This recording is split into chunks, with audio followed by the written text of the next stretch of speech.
Hector's TV, and this is TCAAC, and with me is Scott from channel, and we're going to be chatting about Scott's favourite subject, which is gaming.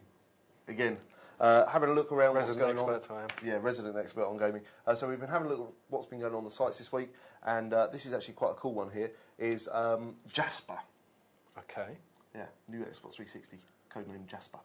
Oh, a new one. New one, yeah. Right. Now this is quite cool because there's a whole load of stuff going on with Xbox 360 since it was launched in 2005. It's been through various sort of like hardware revisions. Okay. I mean, my version 1 is still working perfectly well, but you know there was a lot of red rings of death things going on and that kind of stuff. Okay. So Microsoft have been improving them and trying to solve various sort of like heat and whatever problems.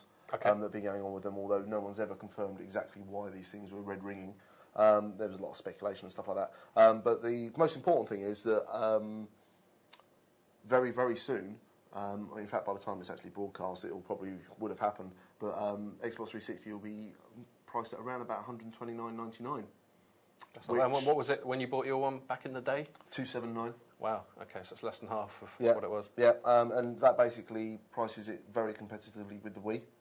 Oh yes, of course. But the PS3 and the Wii's been sort of stealing a fair bit of market share from. Oh, the Wii's been enormous. Wii's been absolutely enormous. I mean, because there was that thing with when the PS3 first came out of like it's like 429, 459, 479, yeah, and you can get a Wii and a 360 for less than that. Yeah. So there was this whole thing of Wii 360. Yeah, very, very punnable, that isn't it? So anyway, yeah. So that's no, what they're basically. Wii. Anyway. No, there was a website called Wii 360. I see. Yeah, okay. If you kept up, right. So anyway,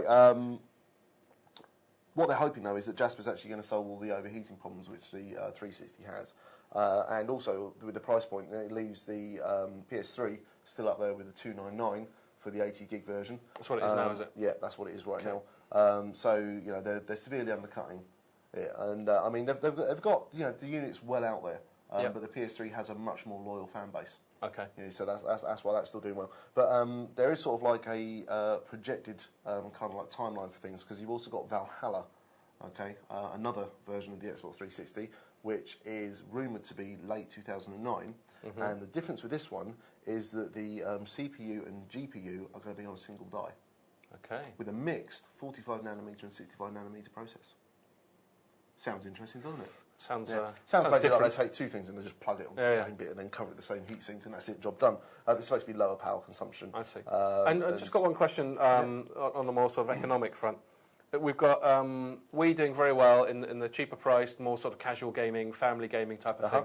We've got PS3, which is higher priced, high performance, loyal fan base, as you say. Yeah. It seems like the Xbox 360 is sort of stuck in the middle. What's its niche? Well, no, this is the thing, you see. The PS3, people are still, developers are still figuring out how to best use all of the individual processors within that cell processor. Yeah, and the 360 is much more along the lines of a heavily modified PC. I see. So you've got your CPU, your GPU, your memory, and all this kind of thing. So it's That's a lot easier to develop for. Yeah, I see. Yeah, so it's a lot easier to develop for. It is doing very well. But I mean, if you basically compared the same game on the PS3 and the Xbox 360, yeah, there's very little difference to choose between them. They both do HDMI now. Right. And the price points for the Elite version was up.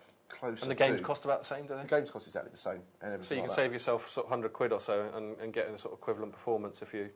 Pretty much, yeah. I mean, there's other sort of like minor variations and stuff like that, but I mean that's basically what it is. But the thing is, how to find out whether you're buying a Jasper unit, right? Because it's going to look exactly the same as all the others. And essentially, all you need to do is, if the store will let you, open it up and have a look at the manufacturing date, which is actually printed on the 360 itself. Okay. But also there's a serial number located on the actual box itself, and basically if you've got the serial number somewhere along the lines of 835FF finishing like that, okay, then that means it's a Jasper unit because they're obviously going to switch the manufacturing process over. Okay. So there you go. So if your Xbox 360 has red ringed, okay, or you're thinking of buying a new one, or you just want to go to HDMI or something like that, then you want to be leaving it for a few weeks yet, okay, but obviously there's going to be even more deals around about Christmas as well, especially with the current financial situation.